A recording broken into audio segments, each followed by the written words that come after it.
Allez les amis, on est parti pour voir comment donner l'équation d'une droite à partir d'un point de passage et d'un vecteur directeur. On va le faire de deux manières, une manière très rapide et une manière plus longue, mais qui est celle où vous comprenez ce que vous êtes en train de faire. On s'y met tout de suite. La manière la plus rapide de trouver l'équation d'une droite quand on vous a donné un point de passage et un vecteur directeur, c'est-à-dire qu'en fait on vous demande de trouver l'équation de cette droite-là, c'est de dire, bon, cette droite, je sais qu'elle va s'écrire AX plus BY plus C égale 0. Ça, c'est l'équation cartésienne d'une droite. Si mon vecteur U est un vecteur directeur, ce que je vais lire ici, ça va être moins B, et ce que je vais lire ici, ça va être A. Donc, rien qu'en regardant la tête de U de mon vecteur directeur, je suis capable de donner la valeur des deux premiers nombres qui m'intéressent. Donc, mon moins B, il vaut 1, donc B, il vaut moins 1, et mon A vaut moins 1 aussi.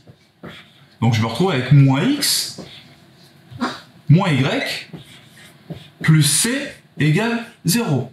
Deuxième étape, pour trouver la valeur de C, je vais remplacer X et Y par les coordonnées du point de passage. Vu que mon point A, il est sur cette droite, j'ai le droit de prendre les coordonnées de A, de les remplacer dans l'équation de la droite, et l'égalité est juste.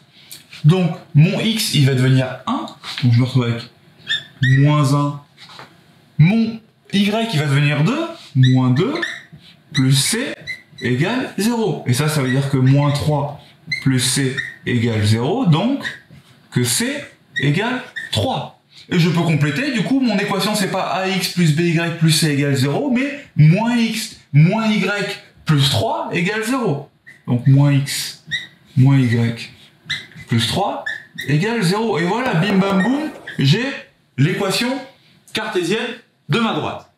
Le problème de cette technique, c'est que vous avez strictement rien compris à ce que vous étiez en train de faire. Vous avez identifié moins B, A, vous l'avez remplacé là-dedans, puis vous vous êtes dit, bon, ben, cette droite, elle passe par le point A, donc j'ai le droit de prendre le point A, le remplacer ici à la place de X et Y, ça me donne la valeur de C, je remets, basta. On notera qu'on ne cherche pas à virer les X et les Y. Une équation de droite, à la fin, il y a du X et des Y, c'est des variables. Il ne faut surtout pas les faire disparaître. Donc comment on fait quand on a compris? Ben, quand on a compris, on va utiliser des histoires de collinéarité de vecteurs. Donc, comment est-ce qu'on s'y fait? Comment est-ce qu'on s'y prend si on veut impressionner notre prof ou si notre prof nous demande de le faire comme ça?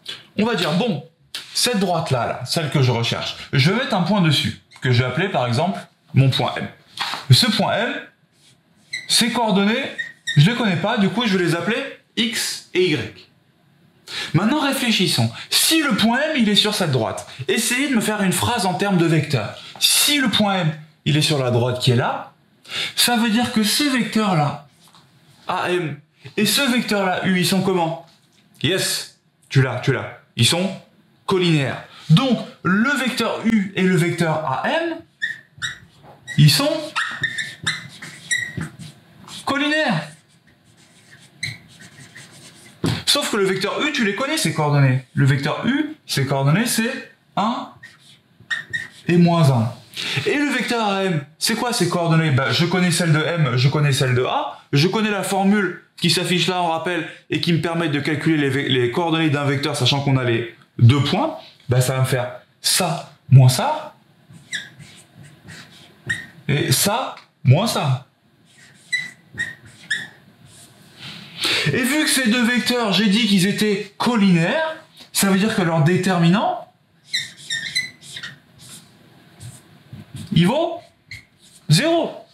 Et le déterminant de deux vecteurs, quand on a les coordonnées, c'est ça fois ça, moins ça fois ça. Donc, 1 fois y moins 2 moins 1 fois x moins 1 égale 0. 1 fois y moins 2, ça me fait juste y moins 2, moins 1, ça me fait plus 1, plus 1 fois x moins 1, ça fait plus x moins 1, et je me retrouve avec y plus x moins 3 égale 0. Donc là, je dis yes, y plus x moins 3 égale 0. Là, j'avais moins x moins y plus 3 égale 0. Qu'est-ce que j'ai fait? J'ai juste pris ça et j'ai multiplié les deux côtés par moins 1. Donc ça me fait moins y moins x plus 3 égale 0. Et bim, je retrouve exactement l'expression que j'avais trouvée dans la formule d'avant. Donc, deux techniques pour trouver l'équation d'une droite, sachant qu'on a un point de passage et un vecteur directeur, c'est-à-dire un vecteur qui donne la direction. La première, c'est de lire directement, je reconnais moins b, a, je les remplace là-dedans, et ensuite je trouve c en remplaçant les coordonnées du point de passage à la place de x et de y.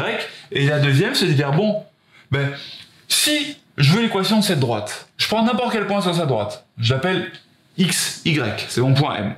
Les vecteurs AM et les vecteurs directeurs, ils sont collinéaires, forcément, vu que le vecteur U, il donne la direction de la droite. C'est-à-dire que le vecteur U, il a la même direction que n'importe quel vecteur de la droite.